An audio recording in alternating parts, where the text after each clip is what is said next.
Hi everyone, welcome to Shaggy Dog Stories. My name's Chris. This is a sunset. I like sunsets. Thus, I brought you here. I've never actually been here before, but hey, I thought it was pretty, and I was right. So I figured I'd tell you a little bit about Shaggy Dogs, and what Shaggy Dog Stories are, and just introduce myself. First, what is a Shaggy Dog Story?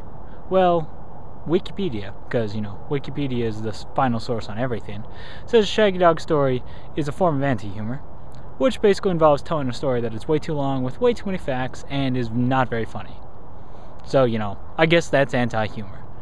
And, well, when I discovered what Shaggy Dog Stories are, I kind of found out that that's what I do for, every story.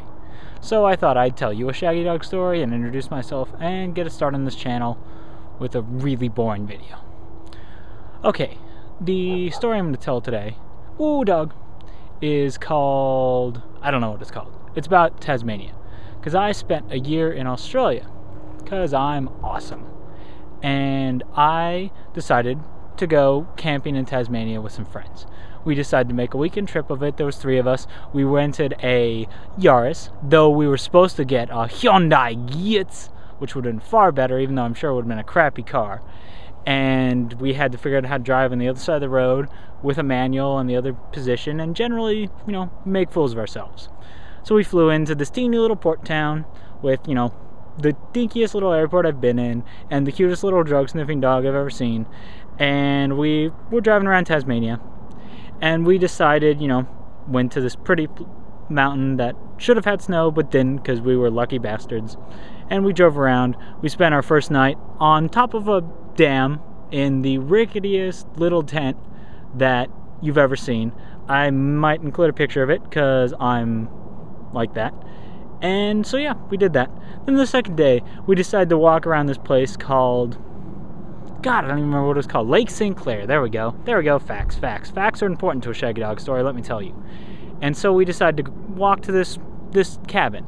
We knew it was a little bit of a hike up to the way, so we parked at the place. We, got our stuff, and I was the only one who brought, a proper hiking backpack. So basically, we took all my crap out, put, a little bit back in, put my friend's crap in there and all our food, and, set off. And we were hiking to this trail. It was a little bit muddy, and it was sort of late, and we were, making bets on what this cabin was going to have, because the description was pretty rough. And so we decided, because, we're dudes and we could drink, that we'd, bet shots that different things that the cabin would have. So, I bet 2 shots that it wouldn't have a roof or something along those lines. And so this continued, and we bet when we'd get to the cabin. And it was getting pretty dark, and we just made it. And I think by the end of it, we all had 10 shots each to do. And so we had a bottle of, cheapish whiskey and some kind of chaser, and we made a classy campfire meal of peanut butter and jelly sandwiches, salsa and chips, and whiskey, and I think some kind of lemon cordial chaser. And so we did that, and it was fucking freezing. This cabin was, basically a cabin with wooden walls and no insulation, and it was nifty, and it was on a gorgeous little spot. Insert picture of cabin. Ooh, picture of cabin, wherever it goes.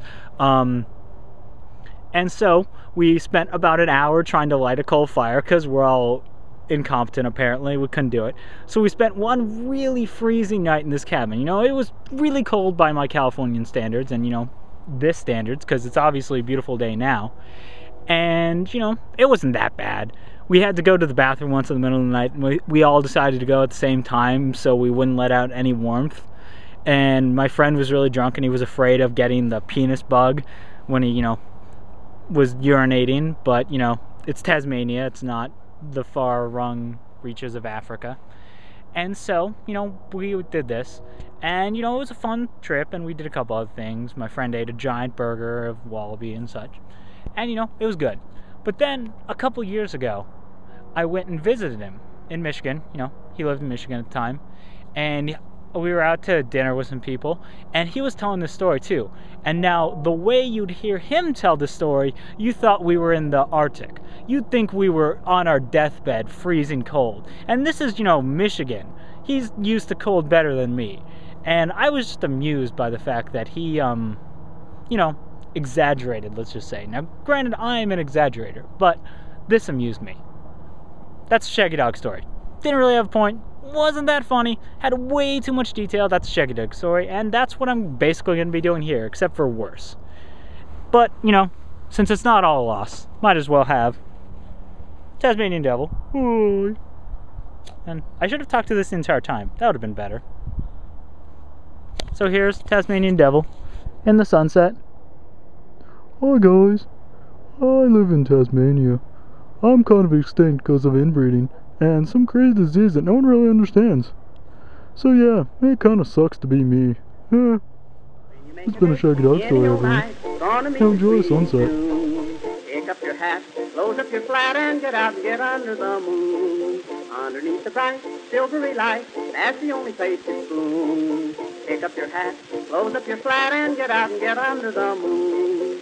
Walk, walk, kiss and then walk again, talk, talk, kiss and then talk again, oh joy.